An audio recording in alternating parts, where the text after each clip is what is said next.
Did I pronounce that correctly? Yes, you did. Thank you. Oh, great. Just give us just a second, Chella. Did you find the record button? Yes, I did. Yes, I did. Excellent. So, and we're only using this just for the sake of notes, and we'll translate this into a set of notes so that we can make sure we capture things, ideas people have and concerns and that sort of thing. So please, Parajat, if you would. Sure. Hello, everyone. I'm Parajat. I'm working with KC, Kansas City Water Department. I have been with the department for roughly 7 years now. My role is of organizational development practitioner here. We have been currently involved in developing our own competency model and other employee engagement initiatives. What I am trying to understand with all this is how other utilities are working around with people initiatives in their utilities, and how we can help each other to see what benefits, what are some of the best practices that are happening in other utilities, and we can sort of adopt and learn from each other. Great. Thank you. Yes, thank you. And if folks wouldn't mind turning on your camera when you talk, just so we can see, put a face with the name, that would be great. I'm sorry I didn't mention that sooner, Parajat. Alice, you're next on my list. So Alice, would you please? Yeah, hi, I'm Alice Brawley Chesworth. I'm with the City of Portland Bureau of Environmental Services. So we are the stormwater and wastewater utility for the City of Portland. I believe there are Water Bureau people on here, so you'll see a few of us. Let's see, in my organization, I'm a policy analyst officially. I have quite a technical background, and then I got into policy work, but recently, the last couple of years, I've been focusing more on organizational culture, both in employee support, sort of making it a more people-centered organization, but also in thinking about innovation, how do we bring in innovative Excuse me, Alice, can you folks mute if you're not talking right?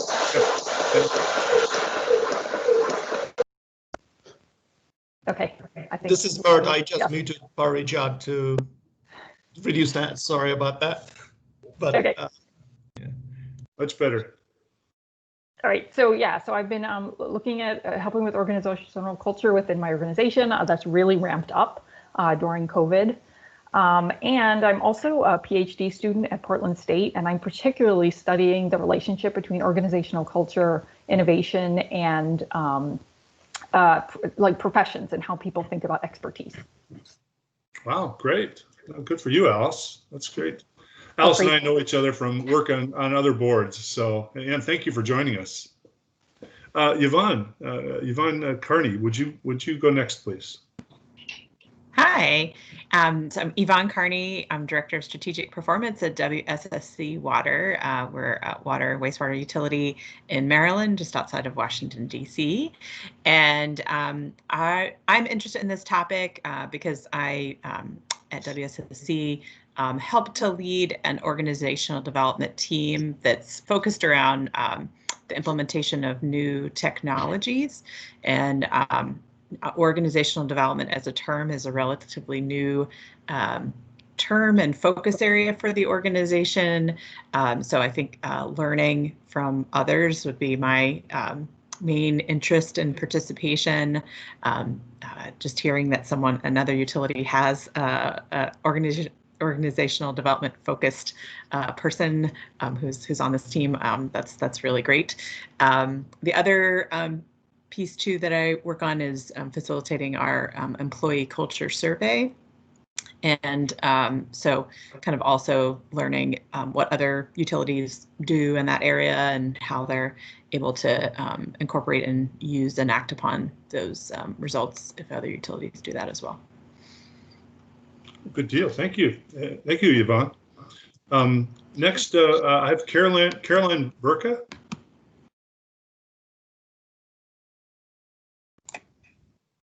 Yes, hello. Can you hear me? Yep. Yeah. Great. Yes, I work with Metro Vancouver in British Columbia, Canada, and I work for the Liquid Waste Services Department. I'm an engineer there, and as you were saying, Mark, my role has been mostly technical, and I've been involved in environmental management systems and performance measurement initiatives.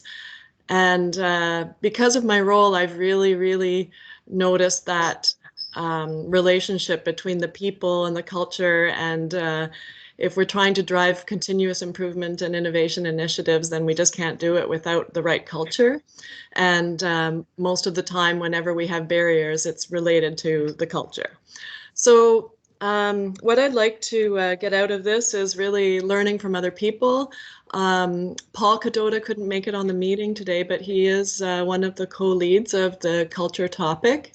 And I will be supporting him, but most importantly, kind of focusing with the implementation of any improvements that we can make or changes we can make internally. Great. Well, thank you very much. Yeah. Next up, I have Kathleen Karkar. Kathleen, you're muted. I'm now unmuted. I'm Kathleen Parker. I'm with DC Water. I'm really more on the technical side on the capital improvement program, but our authority is going, our operations engineering cluster is going through a realignment and a reorganization, and our capital program is going through an inflection where we're coming kind of out of the innovation and big projects into the just keep everything working investment. So a lot of people are having struggle with who am I, where do I fit in the organization? So I was hoping to learn from all people who've kind of gone through it or read a lot about it. How do we make this a good experience transition? Yeah, and that's interesting. But how does it support organizational change, organizational culture, to support what you're trying to accomplish? Yeah, good. Thank you. Next up, I have Yosef Kabedi. Can you hear me? Yes. Yes. Yes. Okay. Good morning. Thank you. My name is Yosef Kabeda. I'm the acting bureau head for the Bureau of Water Wastewater, Department of Public Works in the city of Baltimore, Maryland, great city of Baltimore. We have the bureau is about 1,200 people, ranging from technicians, laborers, all the way to PhDs. So from an organizational perspective, having everybody sort of aligned with one vision and a communication strategy that makes sense for everybody is challenging in itself. So we've been dealing, and the city in general has been dealing with issues of succession planning. We do have an old workforce, about 40% of our workforce that is retirement ready. So in terms of looking at our organizational structure, identifying the most ideal or most efficient structure in all the various units to actually accomplish the task, providing an opportunity for rotation of duty so people are well versed in various areas. That younger people get to learn from the older, more seasoned employees.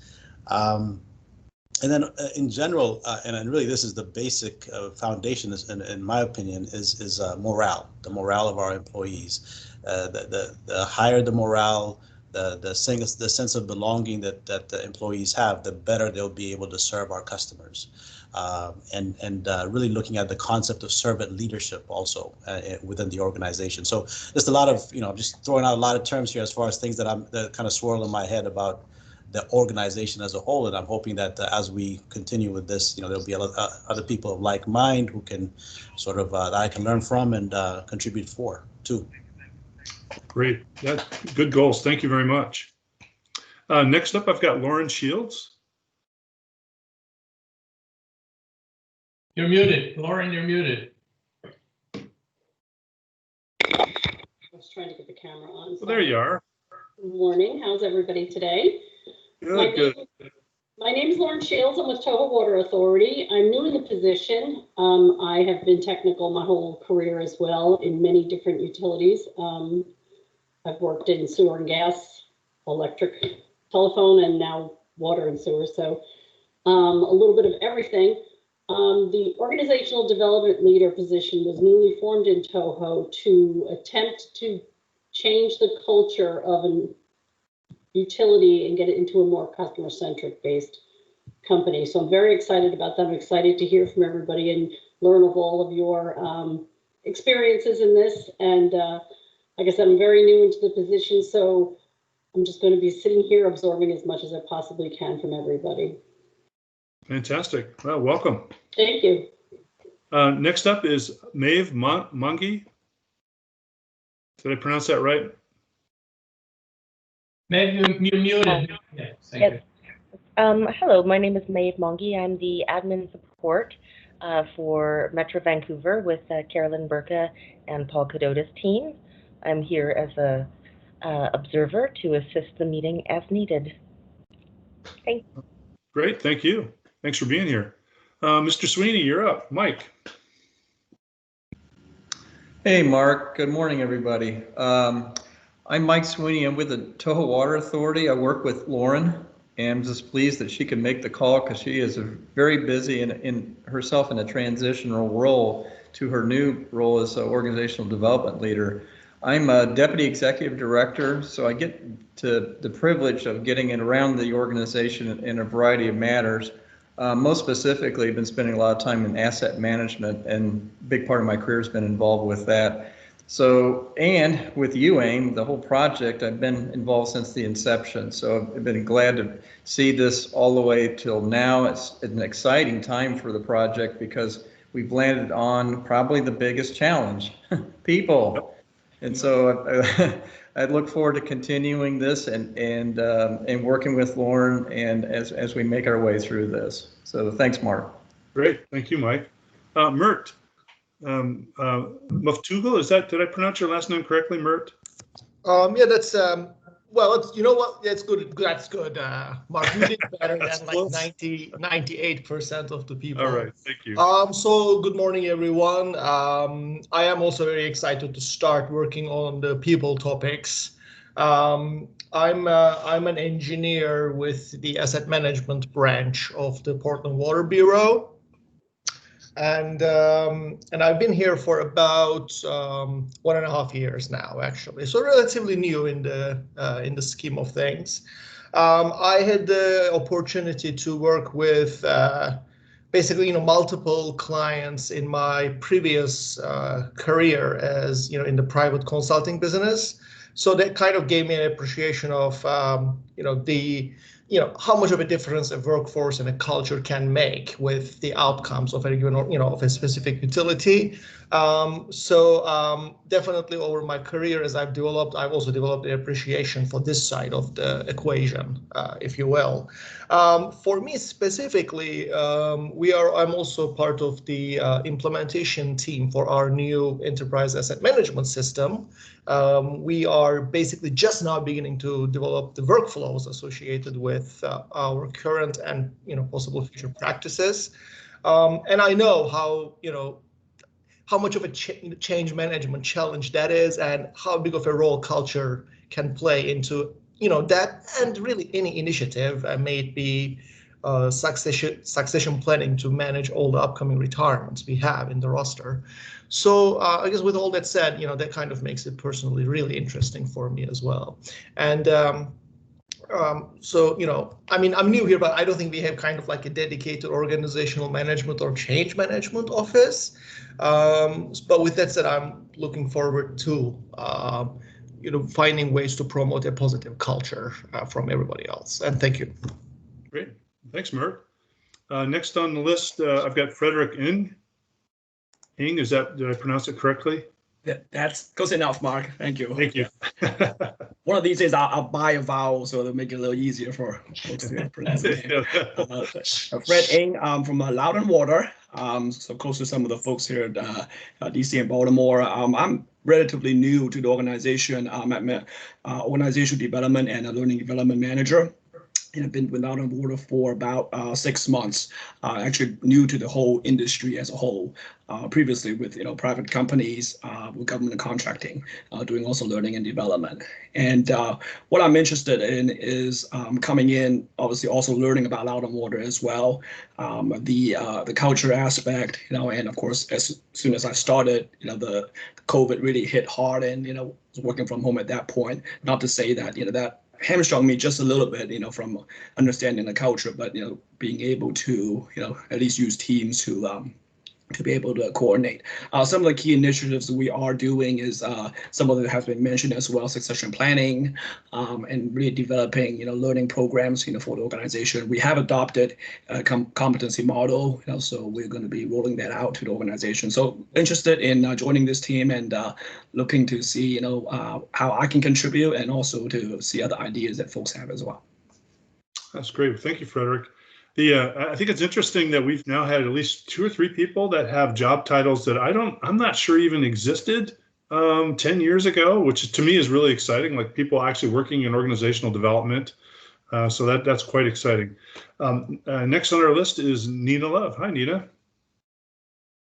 Good morning. Can everyone hear me? Yes. Yep. Excellent. My name is Nina Love. I am with DC Water, and my current title is Director of Human Resource Business Partners and Inclusion. Very long title. I've held a couple of positions at DC Water, but I'm currently working on launching a new initiative branch of our Human Resources Department, which focuses on embedding internal HR consultants, if you will, in the divisions to really partner with each division on their specific people needs. And I also head up our diversity and inclusion program, which is also new. Great. I was voluntold by Kathleen Karkar to participate in this, and I value her insight and especially on people issues, and so I'm really excited to contribute in any way that I can and to learn from everyone else. Great. Well, thank you. We're glad you're here. Thank you very much. Thanks for having me. You bet. Next up, Mike Stahl. Mike. All right. Well, good morning, Mark and everyone. So my name is Mike Stahl. I'm a project manager with the City of Grand Rapids in the great state of Michigan. And so what I do is work in the sewer and stormwater utility. And so I do a lot with watersheds. And so I lead a variety of different teams, and our utility is currently undergoing a pretty big transition right now. And so I look forward to learning a lot from you and taking that back and applying it. So happy to be part of the team, and I think I've been part of the team for several years now. I've stopped counting. Great. Well, thank you, Mike. Thanks for being here. Doug Stewart. Doug, are you there? I'm here. I'm turning all the buttons on. Yeah. Can you hear me? Yes. Perfect. Okay. I'm Doug Stewart with the City of Portland Water Bureau. Been with the Water Bureau 3 years now, and I lead the asset management work at Portland Water. I participated along with Mert last effort on this UAM project. We were the leads for enterprise risk. We also worked on asset management plans and business case evaluations. I've been doing asset management full-time in my career now for about 20 years. And I often tell people that teaching people how to do asset management's half the work, and getting them to do asset management's the other half the work. So I'm really interested in sort of change management and whole people topics, because it feeds into everything that we really do. My work for a number of years, I was 11 years as a consultant and worked for a number of different utilities across the country. And it's amazing how many times you go into a utility and you hear things like, but we're different, but over time, you know, pretty much the same issues are in every utility. It's just, they don't recognize that they're all going through the same sort of things. So I'm really excited about, moving on from sort of the technical things we worked on last time to start to take on organizational change and people issues, because it really is critical to all of us moving our work forward in our utilities. And I'm happy to learn and be part of this discussion. Great. Thank you, Doug, and thanks for continued efforts on the project. Yeah. And I have last but not least, simply just an alphabetical thing, Zonetta, English. Zonetta, will you please just tell us a little bit about yourself for the group? Can you hear me? Yes. I apologize. I'm struggling with I'm actually on my phone. Struggling with some technology issues. But thank you for your patience. I'm Zonetta English, and I have a new job title. I'm Strategic Initiatives and Project Delivery Director for Louisville and Jefferson County Metropolitan Sewer District. We've been involved in this project since the inception. We are very interested in becoming a utility of the future, and so all of our work has been involved in trying to prepare us for that. I'm really excited about this particular topic because we are in our infancy for our organization and getting this off the ground. As we all know, that everything we're doing is connected to this in terms of people in the process. And so we're looking forward to contributing and also learning a lot from everyone. Thank you. Great. Thanks, Zonetta. Let me introduce myself real quick. Mark Poling. I'm with Clean Water Services. I'm sort of retired, semi-retired. I'm still working for them. I do some part-time work for them, but I've been part of the UAIM project since the beginning. And this work to me is the culmination of all of our efforts. As much as I love the technical, this topic is really what really makes the difference. And some people say Drucker said it. Peter Drucker, if you know who he is, the management consultant specialist. He says culture eats strategy for breakfast or eats it for lunch, whatever you want to use. But organizational culture, I really do believe you never go into an organization. Any organization I've been to that does excellent work, it's a reflection of their culture. And so what I'm hoping to get out of this is to learn from all of you in terms of what different approaches have worked and what things have you run into a wall on, and are there things that we can learn from each other.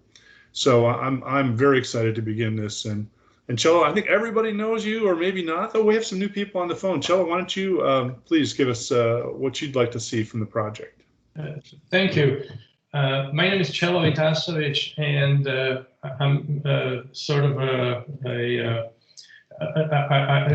I tell people, utilities on this project, they're really the ones creating the value. And if this was a golf tournament, they're the ones making all the shots, and I'm sort of carrying the bag for with the clubs.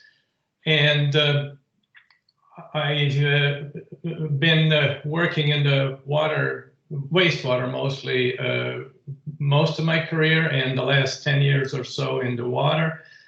Also a very technical person that, for a long time, my idea of culture was like yogurt, and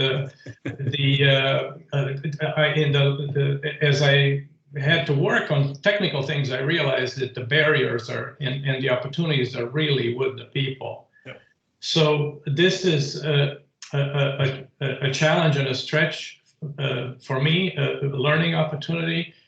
And so far, I've learned a great deal from the utilities who are participating in this work. And the list of names of people from these utilities that I've learned from is very long. We currently have 107 people who are engaged a little bit or a great deal on this project. And I'm very much honored and feel privileged to work with all of you. And thank you for being here. So whenever you want me to put up the schedule, Mark, I can do that. Yep, I think we're at that point. Thank you, Cello. Okay, give me just a second. You bet. So we're going to talk about a workshop, and it may be, gosh, I sure hope we could be in person, but it may have to be virtual.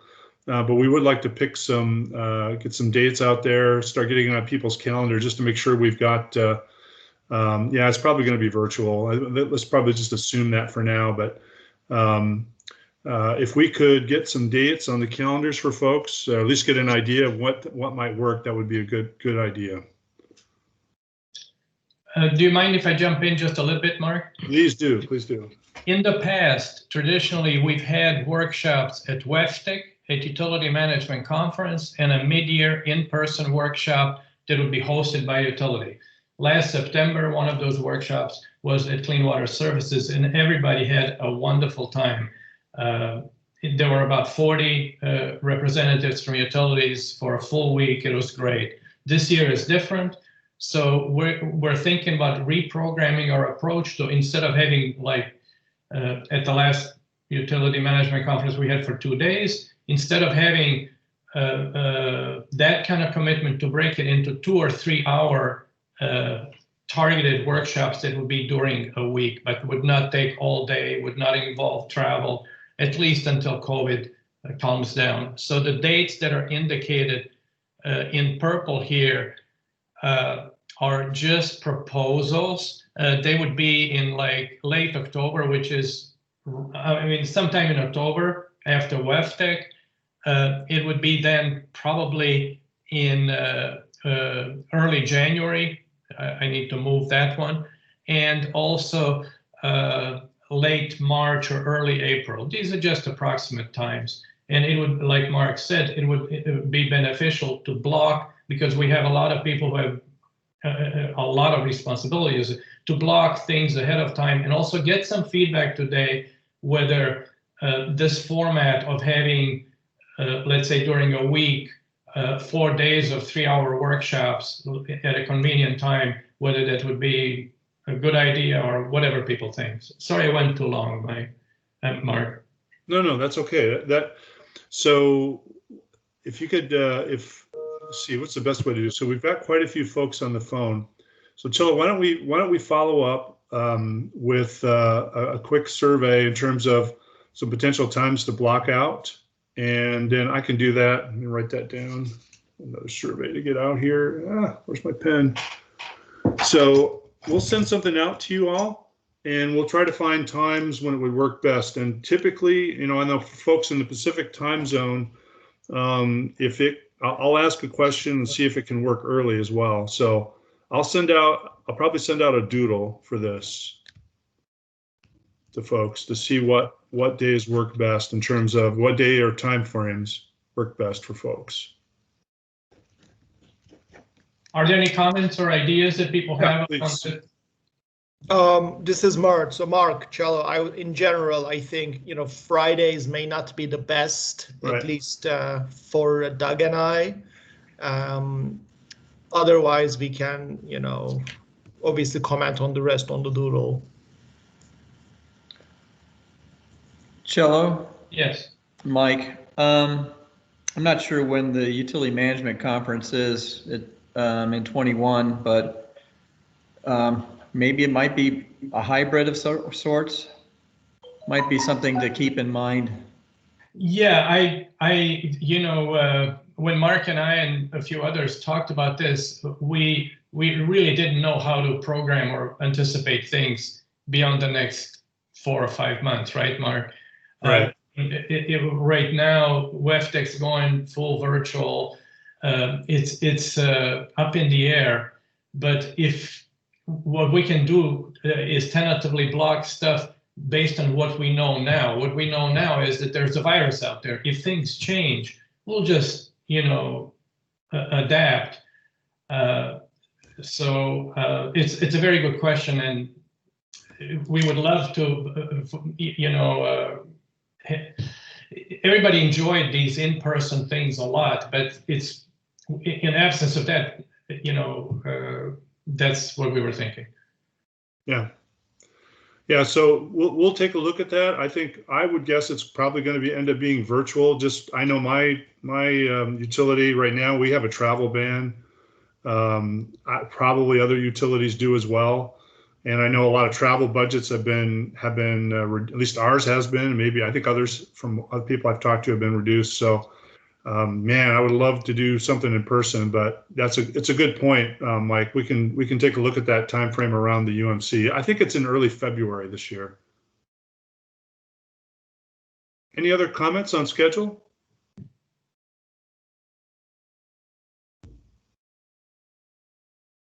Would it be, if it's helpful, Mark, I can just go through it, sort of like maybe people cannot see the activities on the call. I I can just go through them very quickly to kind of give them a gist of what kind of things we're going to be working on. Is there anybody who cannot see what's on the screen so that I would make it larger? No. Is it okay, Mark? Just yeah, we have a hand up, Cello. Sorry, hold on. Let me check here. That was no. So that was me, Nina Love. Oh, hi, Nina. Hi.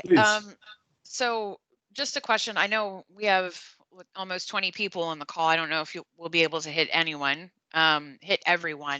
Will the meetings be recorded? Yes. Yeah. In principle, what we try to do, I have almost forgotten today. Mark reminded me. We have been recording the conference calls and then posting them to the knowledge base so people who cannot make the meeting can see what was happening at the call, during the call. And I hope that, you know, that we keep that up. In the past, we have tried, we had situations in the past where we had an in-person workshop, but for example, when we were in San Antonio, people from San Francisco were not allowed to travel to Texas. That's a city ordinance or whatever rule. So we tried to get them involved remotely. It doesn't work if there are like 20 people in the room and 5 people who are there remotely. It really doesn't work. So we need to find a formula. We're thinking about different platforms we can use to make it work if it's all remote. But there are real challenges because there's a certain chemistry that happens between people in a room and stuff like that. And if somebody's on the phone, or it's just really has been difficult to make that work. I absolutely agree. Hopefully, if we're scheduling out far enough, you know, we'll be able to adapt our calendars. Yep. So, and we, if it's virtual, I think our intent would be to record it for those that can't attend. Yeah. So yeah, we should be able to do that. Absolutely. And for example, we originally wanted to have kickoff conference calls for each one of these 3 topics, but trying to schedule that was just impossible. So we're going to post a recording. I already posted some, but I need to fix it just to make it more feasible. And one of the things that we're going to try to preserve in future bi-weekly meetings as well, these meetings, is more interaction. This time we wanted everybody to just kind of meet each other and get things going. But in the future, we're going to really plan ahead to make as much interaction time as possible. Does that answer your question, Nina? Absolutely. And thank you. And yes, I can see the screen. Okay.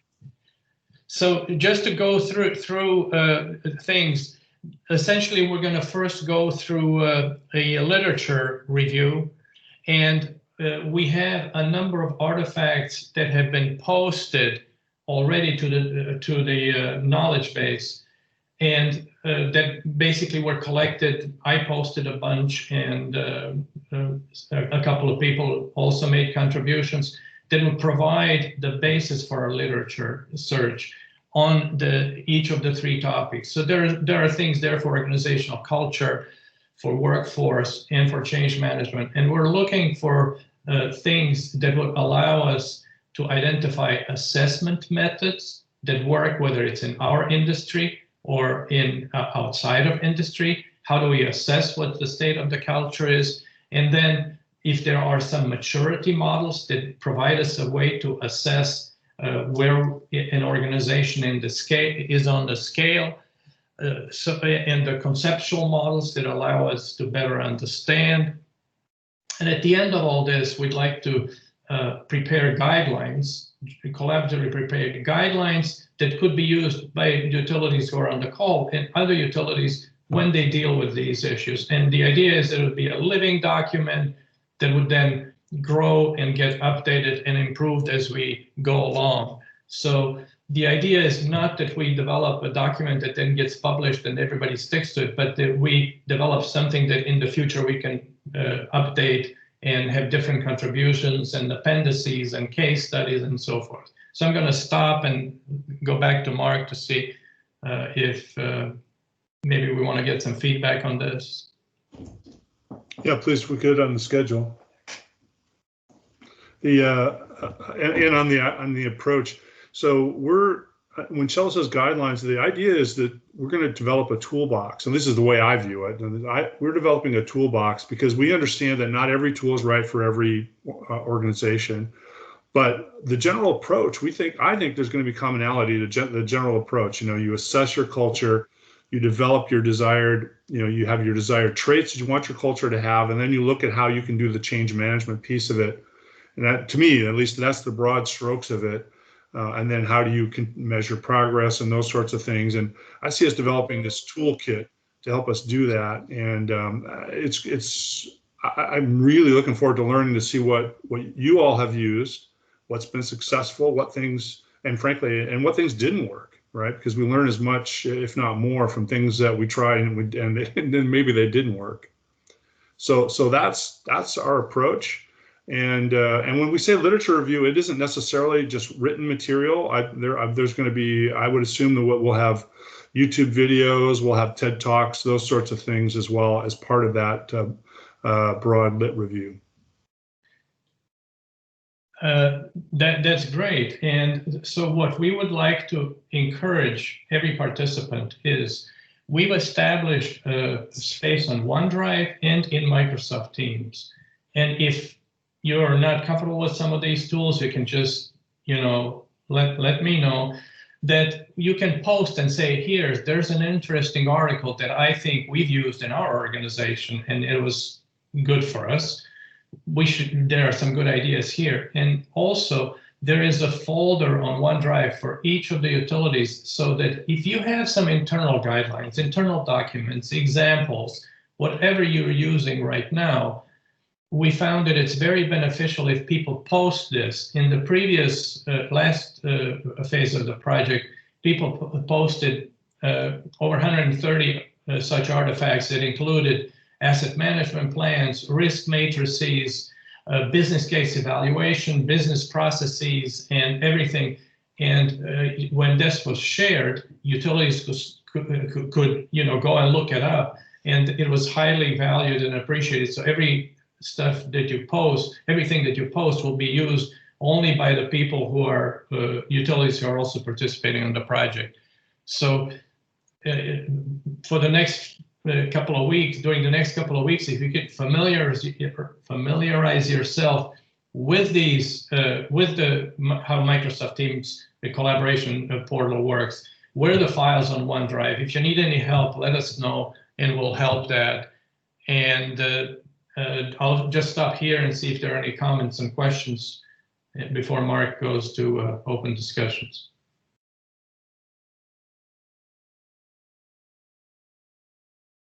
Okay.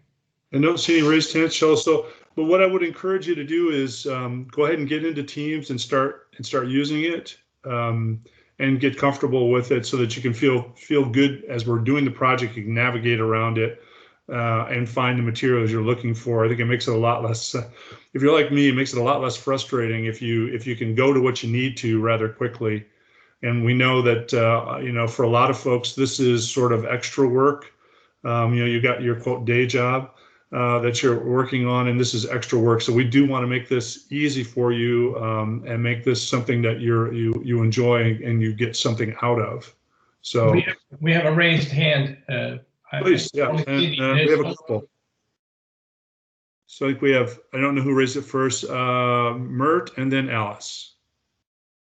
Okay, I'll go. So I wanted to just take a minute to share some of the things that are popping up to my mind right now. So I took a quick shot at some stage what was uploaded, and thank you so much for those who did upload materials to the lit review folder. So one thing I'm thinking is perhaps there is a lot more material out there for maybe private businesses and not so much maybe for utilities. Maybe I'm wrong, but that is of a little concern to me right now, and maybe I'll prove myself wrong as I look at things later. I kind of see utilities to be somewhere between, let's say, obviously one side, organizations such as Facebook, where, they move fast and break things and, like data breaches, whatever, we'll move on. And then there's NASA on one side, where every little mistake in an O-ring part equals catastrophe. And, we fall obviously somewhere in between in our mission and vision. So it's going to be, I think especially important as anybody looks at those materials in the lit review or anything else you may find, to sort of like underline and make a note of and share with the rest of the team on what those traits are, so that we could maybe hone in on those as we make progress on this. I wanted to just reiterate that. Yeah. Thank you, Mert. Thanks, Mert. Alice. Yeah, I guess similarly that, when I think about organizational culture, I mean, there are various different things. It's not like there's a good culture and a bad culture and you measure where you are in between. There's, as Mert was saying, there's more or less innovative cultures. There's more or less equitable cultures. There's more or less anti-racist cultures. There's, more or less customer-centered cultures. And so, looking at how this project started, and implementing what to me seem more like innovation or business process change, are we particularly focusing on what type of organizational culture is going to best promote that kind of innovative business process change? Or are we open to sort of looking at the various different ways that you would maybe want your culture to be and how to get to sort of each of those? Mark, would you like me to answer that? Sure, please. I have a thought too, but go ahead, Cello. Sure. Well, I think that what we can do in a couple of weeks is go and answer this question in more depth. The short answer is that we believe, and we have developed a new conceptual model to illustrate that belief, is that organizational culture is foundational for organizational learning, for people to be able to learn. And they may need to learn different things at Facebook, and they may need to learn different things in a sewage treatment plant, but there are people working in both places. So we'll look for commonalities, we'll look for things. It's such a big topic that we should probably allow a structure in our next biweekly meeting to address it more fully. Yeah, I agree. I think cultures are, cultures are unique. We sort of by default, we've drawn people that are interested in business process modeling, to this project. I don't know if there is one. It's a good question. Is there one culture which promotes that? I don't know. That's a great question, and that'll be something to explore as we go through this. So really good questions and ideas raised. Yeah, that's a good question. I don't know. Is there a preferred culture to help make this move forward, or is it unique to each situation? Doug has his hand up. Yeah, please, Doug. Yeah, I mean, I harken back to the work we did last year where we developed the challenges matrices. And of course, almost 50% of the challenges that we developed in the business process workflows that we developed were related to people. So I think, certainly one outcome I would like to see out of this is how do we develop cultures within organizations that support actually modeling business practices and promoting business practices and promoting change and promoting people's willingness to embrace change. And, to me, that would be where I would sort of like to at least initially focus where we go with this. I think the topic of culture is rather huge if we don't put at least some sort of bounds on sort of what we're looking at here in the project, but those are just my thoughts. Thank you. Great. Thank you, Doug. Anyone else? Oh, let's see one more. Yusuf. Yes, and I may be saying the same thing in a different way that other people have already brought up. But from my perspective, you know, what I've tried to do in this organization is lay out a vision for what we collectively, meaning our organization here, would like to have as a culture, and there's a vision statement that we came out with, and what I call an anti-vision. So it's like two ends of a spectrum. The vision statement is really the ideal, that's where we're trying to get to. The anti-vision is really the worst case scenario, like, you know, to enhance the quality of life of ratepayers. Well, the anti-vision is to diminish the quality of life of ratepayers, and that's just a portion of the vision statement. So for the purposes of this project, I think for what I think I could benefit from or be helpful for me would be to see, okay, among our team members here, where's everybody trying to go, right? I know I'm trying to go somewhere, but it may not be beneficial or useful or relevant for my colleagues in Portland or in you know, with WSSC. So is there a way that you know, we can somehow you know, I don't know, chronicle, right, the end state that we're all trying to achieve, and then from that maybe eke out some you know, steps to get there, you know, collectively or individually, right? Yeah, well, I like what you've already suggested, because I don't know that I've ever seen someone where they said, this is what the vision is, this was what the vision isn't. And to me, that's a great idea. I mean, you can ask that question: Are we enhancing their lives, or are we diminishing their lives? So to me, that's already something I had never heard of before, and I kind of like it, frankly. That's a good juxtaposition. Okay, thank you. Yeah. So I think of calling everyone that has their hand up.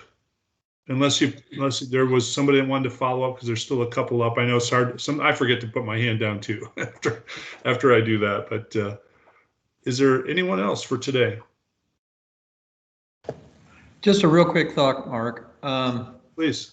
There is. I'm going to put my engineering part of my brain turned off and go into organizational development. It's a very dangerous thing for me, but not really.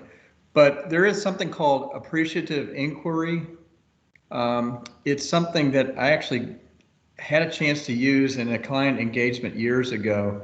And it basically gets folks like us around this room thinking about what are the things that are going really well with our programs, and that we basically, you know, that we appreciate the progress we made or the teams that have developed, the positives and such.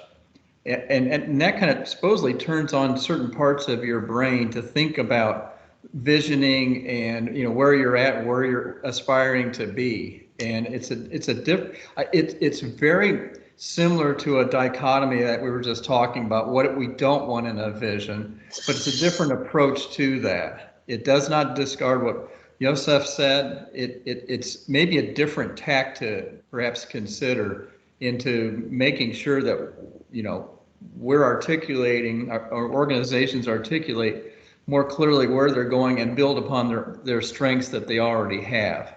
And just a quick comment. Yeah, that's a great observation. I mean, that's one of the things you typically do is like, what things do we not want to lose? If we say we want to change, but what things do we want to make sure we don't lose in that? And then what you're suggesting is the way of doing that. It opens up thinking in a very positive way. So I like that's another good tool. We will send out the proposed agenda for the next biweekly call early, so people have a chance to respond with suggestions for change and things like that. We've just spent a bit of energy on making sure that we can get everybody, get the calls scheduled and all that. But we're all very, very keen to actually start doing real work real soon. Right, Mark? Yes, we are. Is there anyone else with any other comments? I know there's still a couple of hands raised, but I think just forgot to put them down. But if you'd like to, if you have another comment, that's great.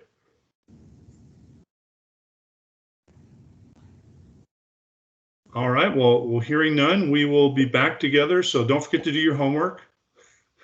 We'll send out. Take a look at the teams, poke around a bit. Take a look, start looking at some of the artifacts, upload some artifacts from your organization or just some articles or other resources, whether it's a TED Talk or something like that, that you've thought is good for other folks to see or that it's helpful to you. Please go ahead and start uploading that material, and we'll start planning for our meeting in 2 weeks. Yeah, and if you have any technical or any other kind of questions, please just don't hesitate to ping us, Mark and Zonetta and me and Paul, and we'll do everything we can to help out, because everybody makes great contributions. So I'm going to stop recording. Is that okay, Mark? Yep. Okay.